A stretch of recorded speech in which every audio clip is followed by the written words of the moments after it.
Baik, di sini saya akan menjelaskan tentang pengertian etika organisasi. Etika dalam organisasi adalah sikap dan perilaku yang menunjukkan kesedihan seseorang secara sadar untuk mentaati ketentuan dan norma yang berlaku dalam suatu organisasi.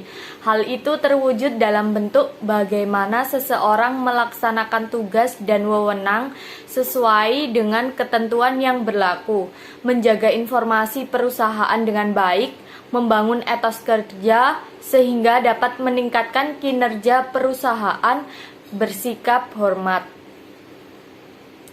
Pentingnya etika dan norma moral di dalam organisasi.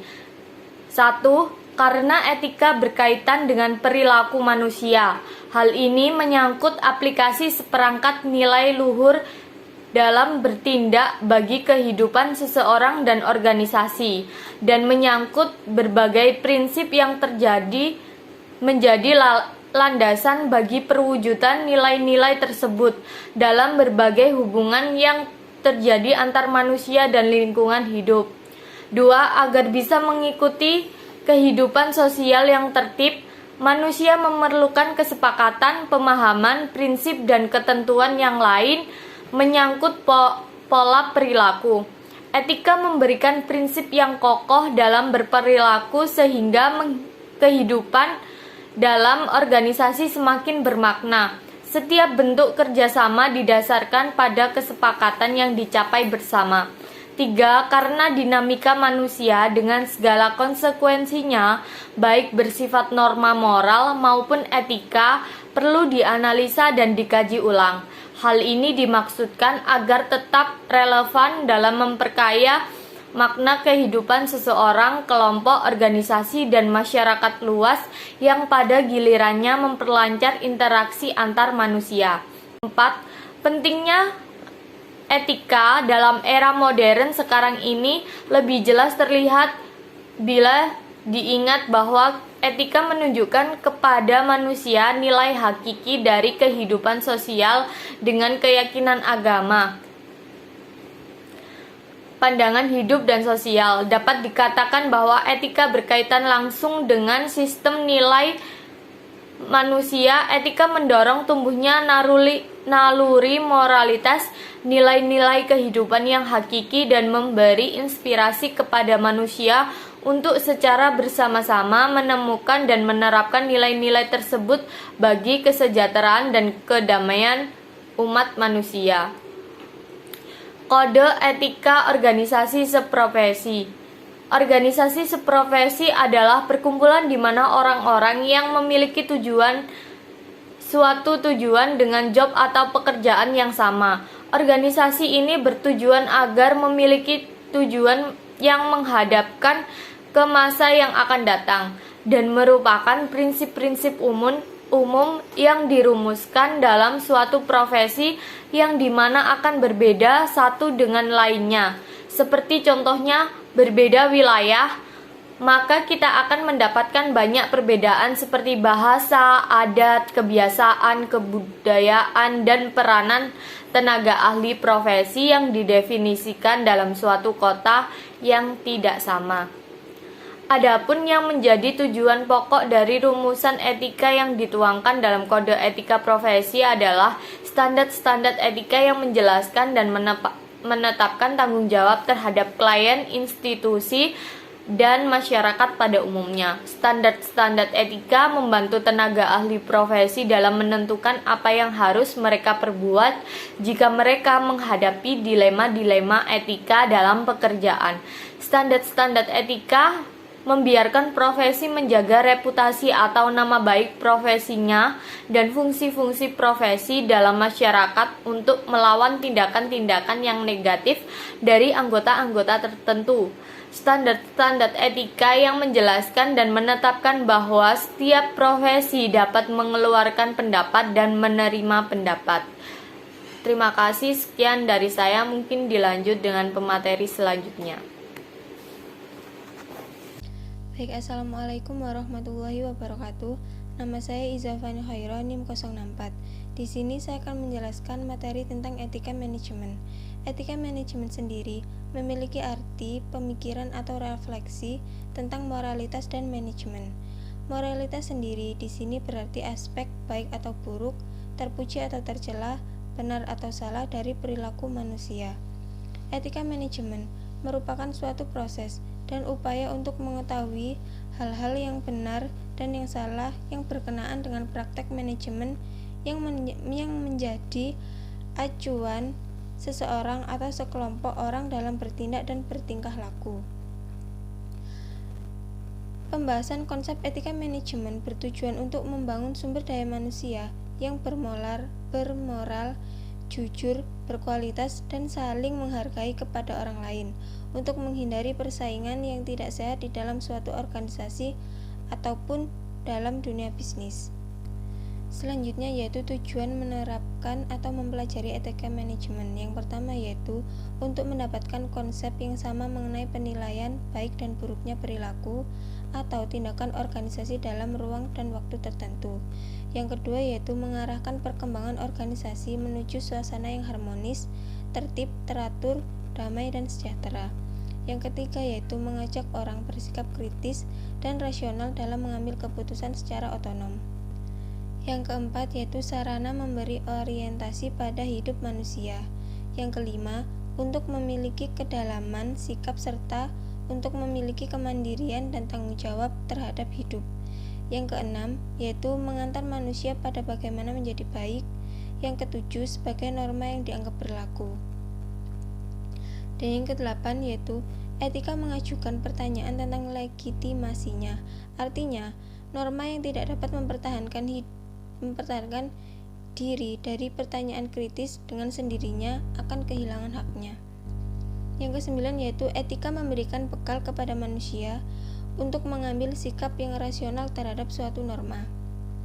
Yang terakhir yaitu etika menjadi alat pemikiran yang rasional dan bertanggung jawab bagi seseorang ahli dan bagi siapa saja yang tidak mau diombang-ambingkan oleh norma-norma yang ada. Selanjutnya yaitu pendekatan yang dilakukan dalam etika manajemen. Yang pertama yaitu utilitarian approach atau pendekatan manfaat. Dalam pendekatan ini, setiap tindakan harus didasarkan dengan konsekuensinya.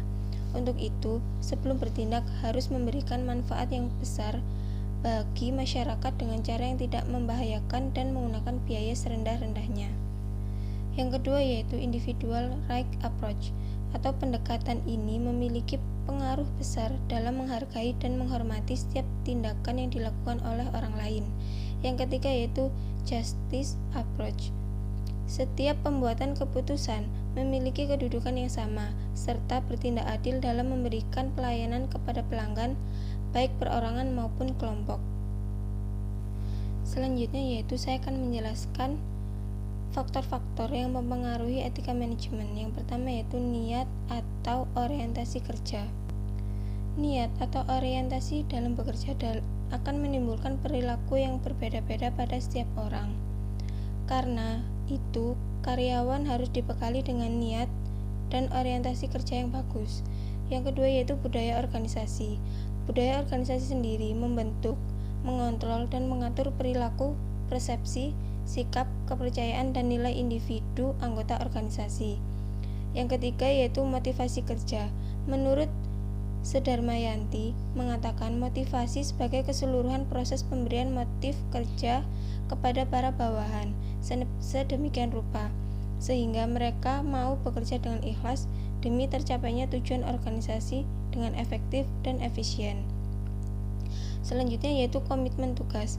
Komitmen merupakan suatu keputusan seseorang dengan dirinya sendiri apakah ia akan melakukan atau tidak melakukan suatu kegiatan. Selanjutnya yaitu kepuasan kerja. Kepuasan kerja merupakan persetujuan seseorang untuk melakukan pekerjaan yang disenanginya atau dengan kata lain bekerja untuk melakukan sesuatu sesuai dengan keinginan atau kebutuhan dirinya. Selanjutnya yaitu penerapan disiplin kerja. Disiplin kerja merupakan ketaatan, kepatuhan, kesediaan, dan kerelaan seseorang untuk melakukan suatu pekerjaan tanpa melanggar segala peraturan kerja yang telah ditetapkan. Karyawan sendiri harus memiliki disiplin kerja yang bagus untuk menunjang pekerjaannya di suatu perusahaan. Selanjutnya yaitu pendidikan dan pelatihan etika manajemen. Pendidikan dan pelatihan merupakan serangkaian kegiatan yang mengutamakan pengetahuan, keterampilan, dan peningkatan setiap seorang pegawai. Jadi, perusahaan dapat melakukan pendidikan ataupun pelatihan etika manajemen bagi karyawannya sendiri. Sekian dari saya. Wassalamualaikum warahmatullahi wabarakatuh. Baik, Assalamualaikum warahmatullahi wabarakatuh. Nama saya Barudin Yusuf dengan NIM 223. Di sini saya akan menjelaskan materi mengenai etika masyarakat Madura. Masyarakat Madura sendiri berada di tengah dua arus utama antara tradisionalitas dan modernitas. Dalam berbagai bidang, sistem moral tradisional sebagai kultur masyarakat di banyak tempat perlahan mulai dilupakan dan terbengkalai. Oleh karena itu, semakin membaiknya infrastruktur dalam mendukung pembangunan fisik, visual, kesadaran masyarakat akan hukum yang juga semakin baik, hingga pergaulan yang semakin pluralistik termasuk di Madura sendiri. Pengembangan etika dengan latar belakang etnitas sebagai orientasi bagi masyarakat itu sendiri di tengah globalisasi yang berdampak tidak selalu baik. Buat laporan penelitian ini, di Madura terkonsentrasi pada implikasi sosial yang berujung kekerasan, sedangkan etika sosial mereka tidak banyak mendapatkan perhatian. Kondisi demikian karena masyarakat Madura yang tidak percaya pada upaya teorisasi sistem moral mereka seperti terhadap tangka atau perilaku, dengan keberanggapan bahwa tangka hanya ada di ruang-ruang publik. Menjadi penting untuk mengetahui makna tangka secara kultural dan praktiknya dalam ruang-ruang lingkup sendiri atau lingkup sosial itu. Menganalisis ragam faktor yang praktiknya dalam ruang-ruang lingkup sosial, menganalisis ragam faktor yang berpengaruh terhadap ketahanan di tengah kokohnya Islam yang mengundang dimensi moral tersendiri sebagai agama yang dianut mayoritas masyarakat Madura. Jadi penelitian ini merupakan riset lapangan yang ditulis secara kualitatif berdasarkan pengamatan, partisipasi, dan interaksi peneliti dengan masyarakat. Etnografi digunakan untuk memperoleh sudut pandang pelaku tentang hingga melahirkan deskripsi. Hasil wawancara menjadi data primer, sedangkan data sekunder dari tradisi kepustakaan yang mendukung dalam membuat konsepsi tangka dan analisis kualitatif. Jadi teori dan hukum-hukum determinisme untuk Ibnu Khaldun dipakai untuk menjelaskan hubungan antara faktor yang berpengaruh terutama terhadap perilaku manusia dan masyarakat khususnya di Madura. Menurut Ibnu Khaldun, iklim, lingkungan, dan agama merupakan faktor-faktor determinan terhadap akhlak manusia. Jadi 3 hukum determinisme yaitu hukum kausalitas, peniruan, dan hukum perbedaan diterapkan dalam analisis historis ketahanan tangka dalam masyarakat Madura. Dalam etika budaya Madura mengandung banyak interpretasi yang disebabkan oleh adanya perbedaan pelapisan sosial keagamaan dalam masyarakat Madura dimaknai sebagai tertib sosial.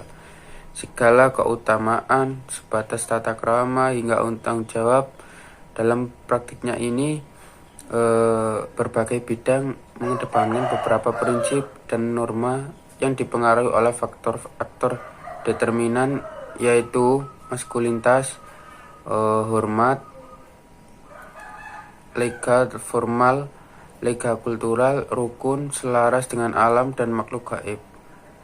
Tangka bertahan sebagai sistem moral karena mereka merupakan akibat dari keislaman masyarakat Madura yang formalistik norma-norma tengka meniru dan tradisi budaya Jawa yang superior.